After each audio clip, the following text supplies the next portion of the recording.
selamat pagi teman-teman semua. Hari ini kita bersyukur bisa bertemu lagi untuk mata kuliah kita tentang pemasaran. Dan pada pagi hari ini kita akan berbicara tentang konsep-konsep pemasaran dengan saya, Bapak Dr. Marvelo Yang. Kita akan membahas sebenarnya apa yang akan kita pelajari dan hal-hal apa yang harus kita pelajari di dalam pemasaran ini. Tapi sebelumnya saya ingin memberikan kita satu video untuk kita nonton bersama-sama ya.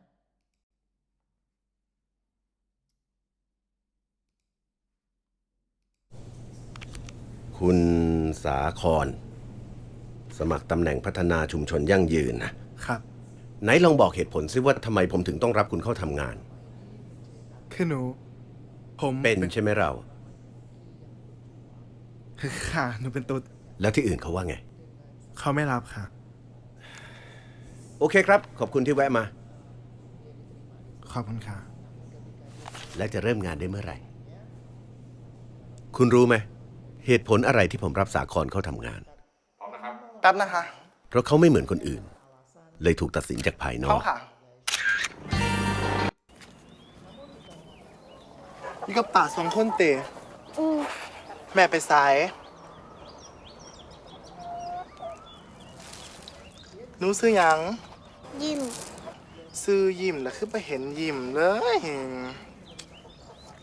เอ๊สายยิ้มกันดู หิว หิว มึงมาหลอกอย่างเล็กน้อย ออกไป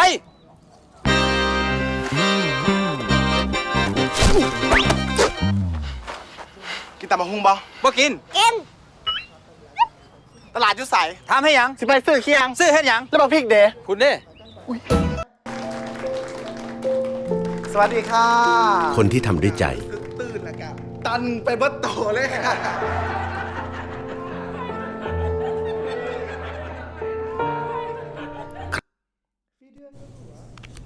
คุณสา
Video yang kedua kita nonton bersama-sama. นี่คือเรื่องราวระหว่างฉันกับลูก และสับปะรด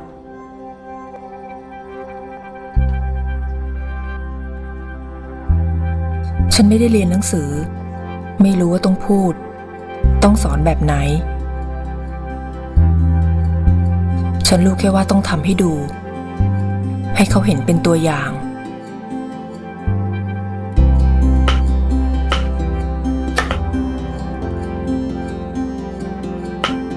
ล่ะอร่อยกว่าไอติม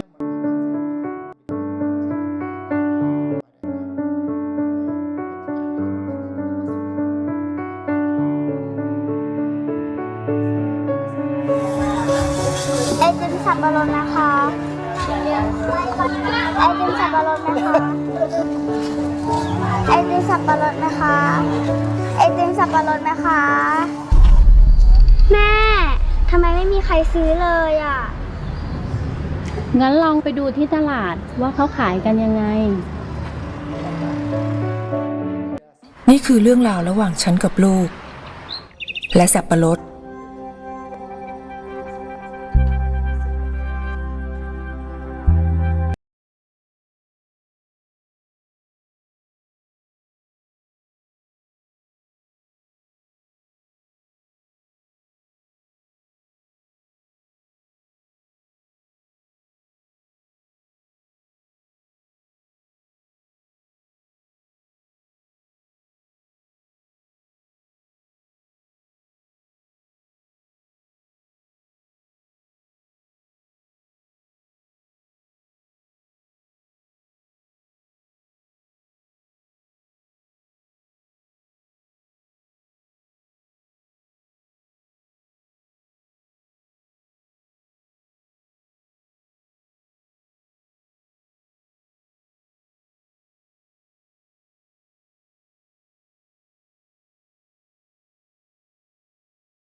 Itu video yang diceritakan. Nah, hari ini kita akan belajar tentang bagaimana prinsip-prinsip ilmu marketing itu di dalam konteks kewirausahaan. Hari ini kita akan belajar di dalam chapter pertama ini ya.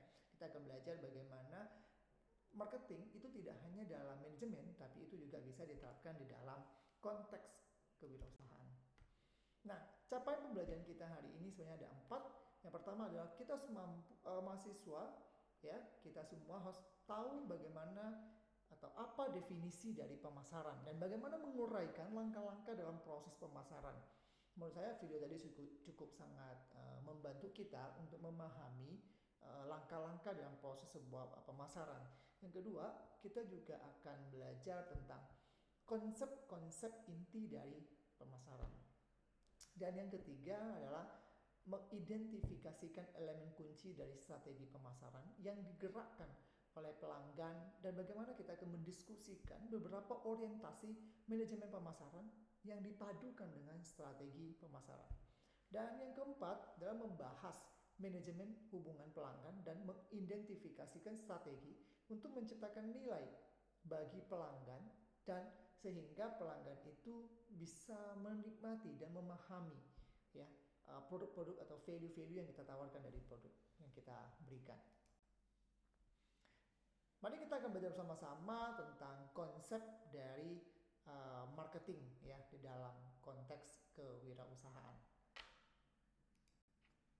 Apa yang dimaksud dengan kegiatan pemasaran ya?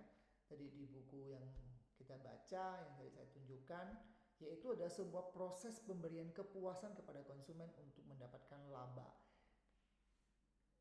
Kita masih paham anak-anak bahwa ketika kita bicara tentang marketing, ketika kita bicara tentang memasarkan sebuah produk, maka yang menjadi fokus orientasi kita di dalam memasarkan sebuah produk adalah konsumen. Konsumen menjadi kunci inti di dalam fokus kita supaya kita bisa berhasil atau sukses di dalam menjalankan sebuah produk kita ya. Dalam kita menjual produk kita, dalam kita melakukan pendekatan-pendekatan kepada konsumen, nah supaya kita memahami kondisi konsumen. Seperti yang kita tonton dari video bagaimana anak kecil itu pertama-tama menjual es krim ya yang terbuat dari nanas gitu ya, dan sampai seharian dia bekerja dan tidak mendapatkan apa-apa sampai pada akhirnya dia bertanya kepada orang tuanya dan orang tuanya menjelaskan, oh iya kamu perlu memahami kondisi pasar dan pelangganmu seperti apa sehingga dia baru tahu sehingga anak itu bisa menghasilkan uang. Nah, itu inti dari sebenarnya tujuan atau konsep-konsep yang sangat dasar untuk memahami apa itu kegiatan dalam pemasaran. Ada beberapa definisi yang didefinisikan ya tentang apa itu pemasaran. Yang pertama adalah menurut American Marketing Association, pemasaran adalah suatu proses perencanaan dan eksekusi mulai dari tahap konsepsi, penetapan harga, promosi hingga distribusi barang-barang, kemudian ide-ide, jasa-jasa untuk melakukan pertukaran yang memuaskan ya antara individu dan institusi atau perusahaan atau lembaga-lembaga yang menawarkan produk. Jadi di dalam proses marketing itu banyak komponen, banyak instrumen yang menjadi tolak ukur keberhasilan transaksi ya antara si penjual maupun si pembeli. Nah, kemampuan si penjual untuk meyakinkan pembeli terhadap produk yang ditawarkan itu menjadi kunci atau keberhasilan bagi sebuah perusahaan di dalam berbisnis ya, dalam menjalankan bisnisnya. Menurut Kotler dan Armstrong, ini cukup populer ya, penulis ini ya mengatakan bahwa proses sosial dan manajerial di mana individu dan kelompok memperoleh apa yang mereka butuhkan dan inginkan melalui penciptaan dan pertukaran produk serta nilai yang dengan pihak lain. Jadi apa yang ditawarkan oleh pemasar, apa yang produk seperti apa yang ditawarkan dengan nilai yang dirasakan oleh konsumen adalah terdapat titik temu. Nah, itu yang didefinisikan oleh Kotler, itulah pemasaran. Konsep atau definisi dari pemasaran. Ketika antara pihak manajer dengan pihak konsumen, titik temunya dapat ada titik temunya, yaitu di mana terjadi pertukaran produk dengan nilai yang dirasakan oleh konsumen. Di sini ada konsep ya yang dibuat dan tadi kita sudah bahas tentang pemasaran ya. Di sini menurut Charter Institution of Marketing mengatakan bahwa pemasaran atau marketing adalah the management process responsible for identifying, anticipating, and satisfying customer requirements, profitability. Bagaimana kita sebagai pemasar atau sebagai perusahaan memuaskan, memberikan kepuasan kepada konsumen kita. Nah, itu adalah proses pemasaran. Ya. Kemudian menurut Phil Kotler, pemasaran adalah satisfying needs and wants through an exchange process. Dan a learned marketing mengatakan marketing is not about providing products or services. It is essentially about providing changing benefit to the changing need demand of the customer. Itu menurut Rand marketing. Berikutnya, marketing itu atau pemasaran itu menarik konsumen baru dengan menjanjikan nilai yang unggul. Itu menjadi sesuatu juga hal yang penting ya, esensial untuk kita pahami bahwa ketika konsumen yang baru kita kenalkan dengan produk-produk kita, maka yang menjadi kunci keberhasilan adalah ketika kita mampu memberikan nilai-nilai yang unggul, yang berbeda dari produk-produk yang lainnya. Nah, kemudian mempertahankan konsumen saat ini dengan memberikan kepuasan. Ketika kita punya konsumen, tadi kan konsumen baru, sekarang ada konsumen yang tetap, konsumen yang setia. Caranya supaya kita bisa punya perusahaan kita bisa konsisten exit dan produk kita bisa tetap berjalan di pasar, maka satu caranya adalah kita terus menjaga kepuasan konsumen.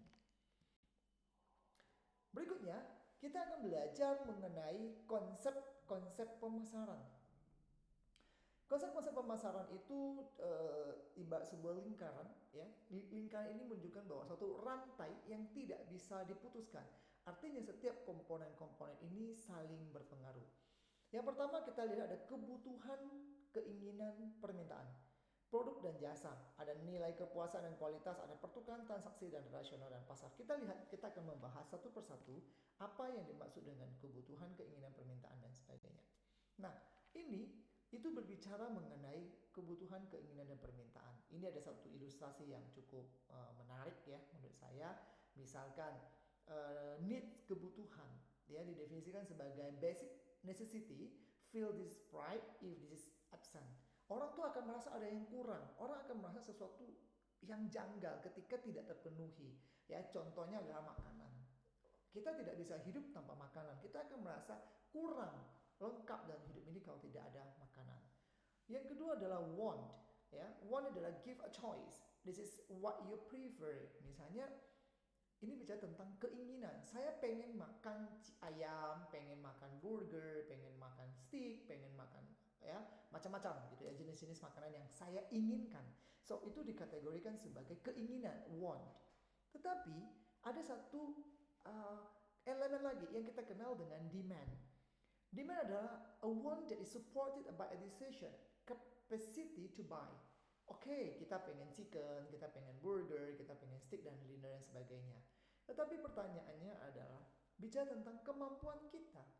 Artinya kan setiap orang, setiap konsumen punya keterbatasan kemampuan membeli, ya punya keterbatasan keuangan, mungkin keterbatasan demografis, keterbatasan sosial dan lain sebagainya. Sehingga membuat konsumen itu harus memilih dari sekian banyak keinginannya menjadi mana yang menjadi prioritas, mana yang menjadi kemampuan dia untuk membeli.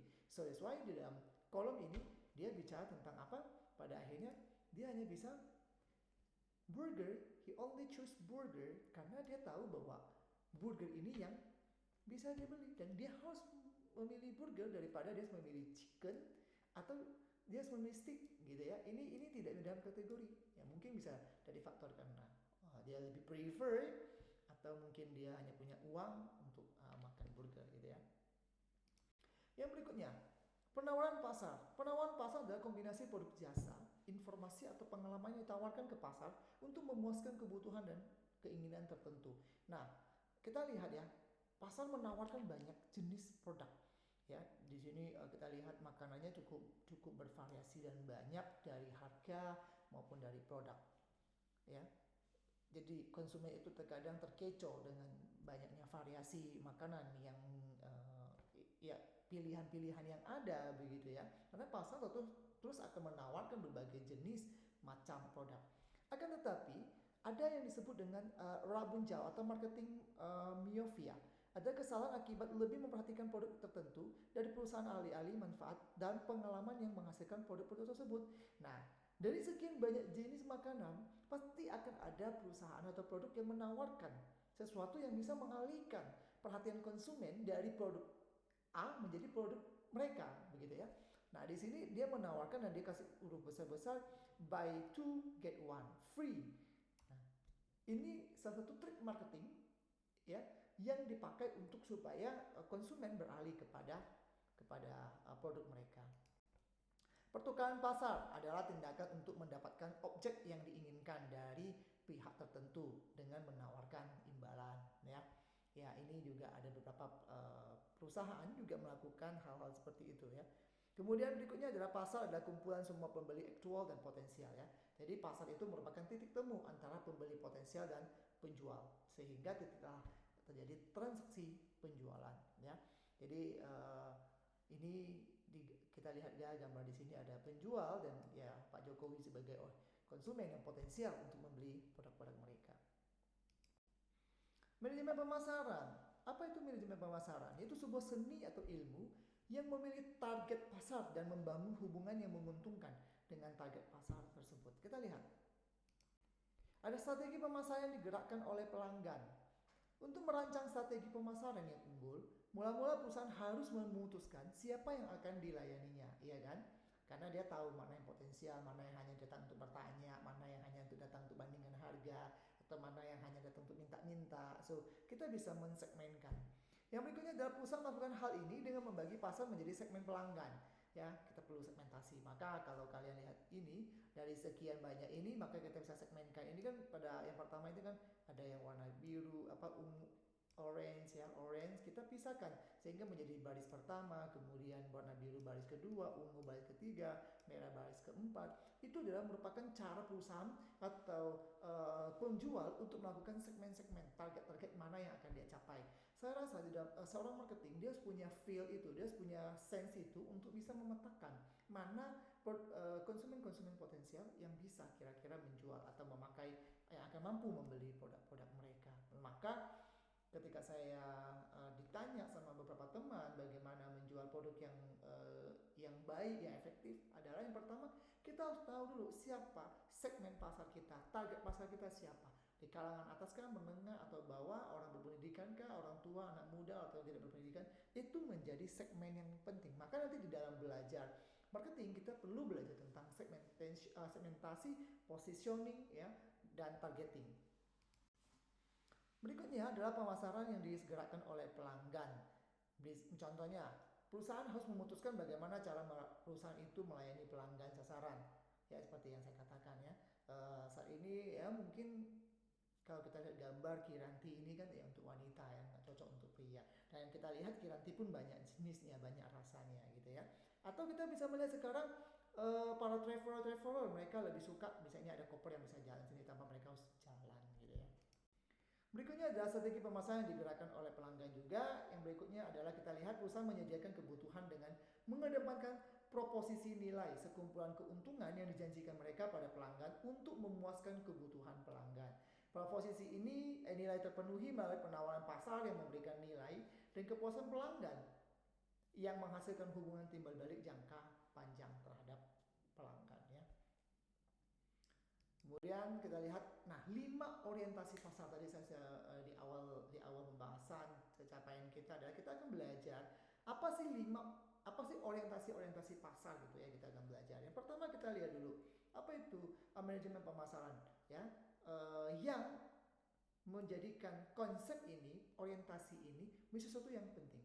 Ya, kita lihat konsep yang pertama adalah konsep produksi, bahwa tugas manajemen adalah meningkatkan efisiensi produksi dan menurunkan harga, ya. Kalau bisa harga turun dalam ketika memproduksi, tapi bisa memproduksi jumlah kuantitas yang banyak. Itu menjadi orientasinya. Yang kedua adalah konsep produk, yaitu konsumen menyukai produk yang ditawarkan dengan kualitas, kinerja, dan fitur yang inovatif.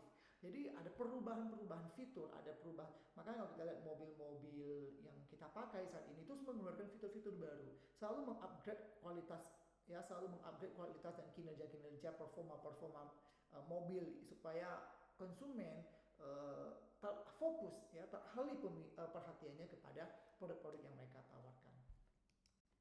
Yang ketiga adalah konsep penjualan, bahwa konsumen tidak akan membeli produk organisasi kecuali organisasi mengadakan penjualan dalam skala besar dalam usaha promosi. Makanya sekarang banyak perusahaan-perusahaan gitu, ya, penjualan skala besar itu melakukan promosi-promosi baik dalam promosi digital maupun promosi yang di outlet, ya, atau di mall-mall itu biasanya kita ada pameran-pameran gitu, ya.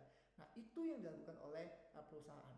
Yang berikutnya adalah konsep pemasaran, bahwa ketercapaian tujuan organisasi tergantung pada penentuan kebutuhan dan keinginan target pasar dan menghantarkan kepuasan yang diinginkan secara efektif dan efisien. Tadi sudah kita bahas konsep awalnya, bahwa keberhasilan pemasaran itu ditentukan bagaimana si pemasar ini atau produk yang ditawarkan, nilai atau value yang ditawarkan itu tuh bisa memberikan kepuasan kepada konsumen, sehingga konsumen bisa merasakan apa itu nilai dari produk yang harus mereka pakai. Ketika nilai itu terdeliver secara efektif dan efisien melalui tawaran-tawaran yang kita berikan, maka itu akan menjadi satu keunggulan produk kita. Maka kalau kita ingat lagi tadi video yang pertama, bagaimana seseorang yang awalnya tidak diterima keberadaannya, namun ketika dia berhasil memahami kebutuhan konsumennya, dia mengerti keadaan masyarakat di pedesaan itu, sehingga pada akhirnya dia diterima. Nah, ini menjadi sesuatu hal yang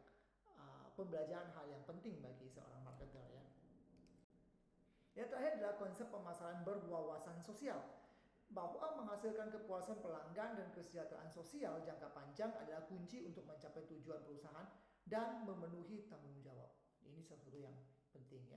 Tidak hanya menjual produk, tapi CSR itu atau Corporate Social Responsibility itu juga menjadi suatu faktor yang penting di dalam keberhasilan kita memasarkan produk. Maka entitas dari sebuah perusahaan itu tidak hanya bicara tentang bagaimana mereka profit, bagaimana mereka menghasilkan uang, tetapi bagaimana juga saat ini masyarakat sudah mulai pintar bagaimana mereka merasakan keberadaan perusahaan atau produk-produk yang mereka pakai itu untuk membantu kesejahteraan mereka, kesejahteraan hidup mereka, sehingga mereka bisa merasakan dan mereka bisa terus menjadi konsumen yang loyal gitu ya.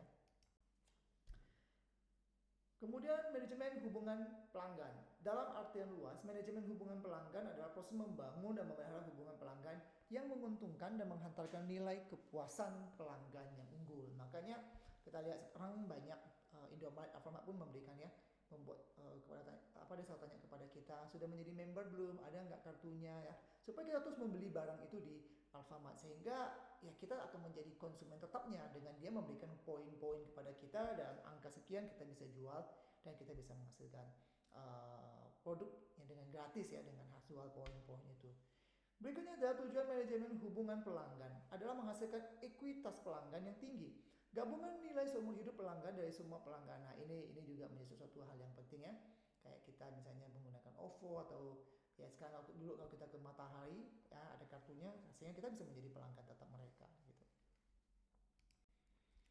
Kemudian dalam membangun hubungan pelanggan pemasar yang baik, menyadari bahwa mereka tidak dapat berjalan sendiri. Mereka itu adalah mitra. Ya, di sini dikatakan mereka itu adalah mitra. Maka saat ini Gojek pun melakukan mitra dengan toko-toko makanan, ya, GoFood gitu ya. Dan saat ini mereka sudah sadar bahwa perusahaan-perusahaan sekarang ini tidak bisa berjalan sendiri, karena ketika mereka berjalan sendiri, ketika kompetitor sudah lebih unggul dengan perkembangan teknologi yang mereka bisa adopt, itu akan membahayakan posisi mereka. So that's why cara yang terbaik adalah bagaimana mereka itu membangun mitra. Kalau begitu pertanyaan saya, posisi digital marketing itu di mana? Tadi kita sudah belajar ya mengenai konsep pemasaran gitu ya, apa yang menjadi fokus utama, apa yang menjadi kebutuhan dasar, apa yang harus dilakukan oleh seorang marketer. Kalau begitu, untuk zaman saat ini, apa sih peran digital bagi seorang marketer atau di dalam kita memasarkan produk kita? Nah, saya tidak akan membahas banyak tentang peran marketing digital di sini, tapi saya akan menunjukkan satu fakta data yang penting untuk kita lihat bersama-sama, bahwa sebenarnya digitalisasi ini sudah menguasai pasar, dan bahkan dengan mendigitalisasi penjualan kita itu tidak hanya terbatas pada satu lokasi atau bisa dikatakan demographic restriction, tapi sudah sekarang bisa kemana-mana. Kita bisa menjual produk di antar pulau, antar negara. Kenapa? Kita akan lihat. Kita lihat ya.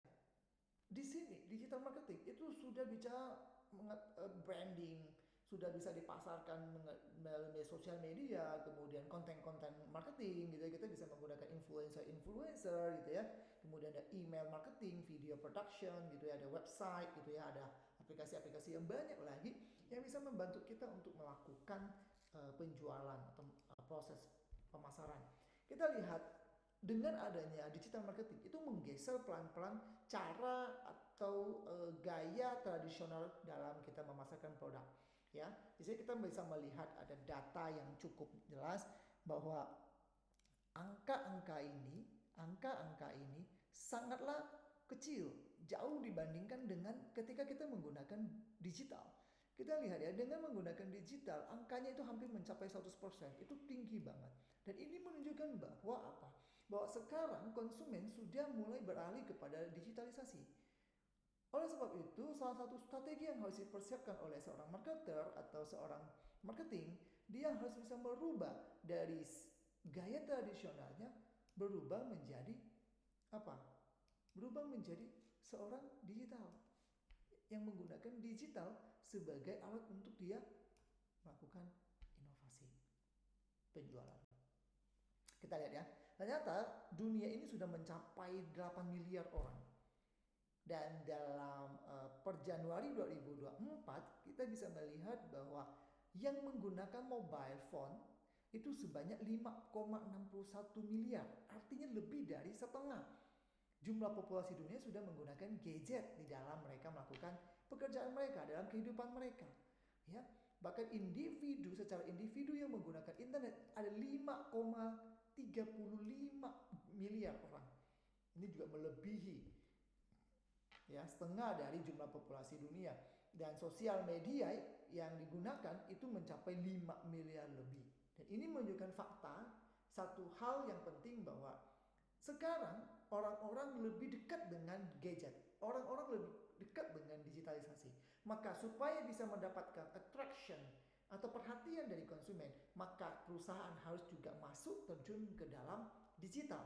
Supaya mereka bisa mengambil pasar yang lebih luas. Bayangkan, lebih dari setengah jumlah populasi dunia itu menggunakan sosial media dan gadget.